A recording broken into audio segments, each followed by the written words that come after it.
Freedom is the choice of getting lost in the wilderness. Freedom is to be able to go anywhere you want and nowhere in particular.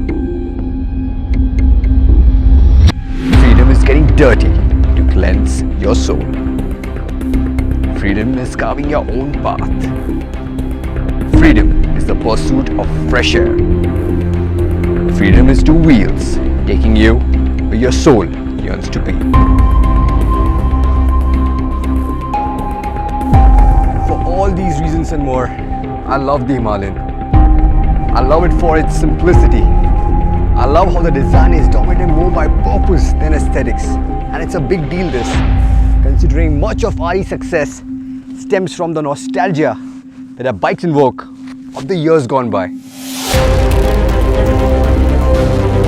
Instead, the Himalayan looks like a motorcycle built to take you anywhere. It is strikingly bare. There is very little that you can break on it. Yet, there is adequate protection for the engine and the tank. Slots for panniers, jerry cans, so you can go as far as you wish. You also have upswept exhaust, knobby tires and long travel suspension, so you can cross streams if need be, or scale mountains in your course.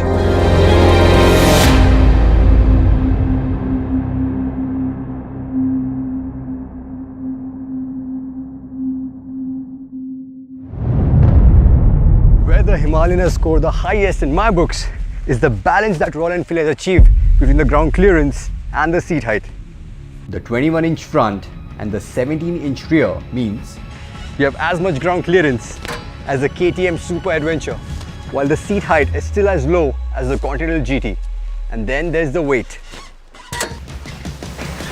At 182 kgs wet, this is the lightest bike in the RE lineup after the Bullet 350.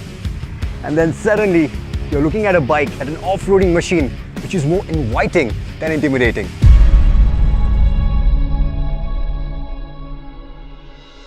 The seat and the tank have been designed to ensure you're just as comfortable standing up as you are sitting down. The feedback from the dual-purpose tires and chassis inspires the same feeling when you're riding on the road, and that's saying something. And then you have the engine. It's been built for a lot of torque low down and makes more than enough grunt to get you past the steepest obstacles. And once you get the hang of it, you're blown away with the beating that the suspension and spoke wheels can take as you pick up speed. The front brake has good feel but lacks bite. The rear, on the other hand, doesn't have the same progression and tends to rock rather quickly, inadvertently teaching you how to steer with the rear. And yeah, the build quality too. I feel it can be a little bit better because quite a few nuts and bolts came loose after riding this hard in the woods for the last 3 days. But I still feel the Himalayan is a very good stepping stone for anyone aspiring to own a GS, a Tiger or a Multi-Strada one day and wants to take them off-road.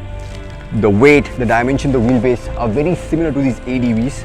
Because of its simple design and low cost, you won't be as worried about dropping it while you're learning the technique of riding such a big bike off-road. It really is that good off the beaten path. So good in fact that it makes its on-road going ability seem mediocre in comparison.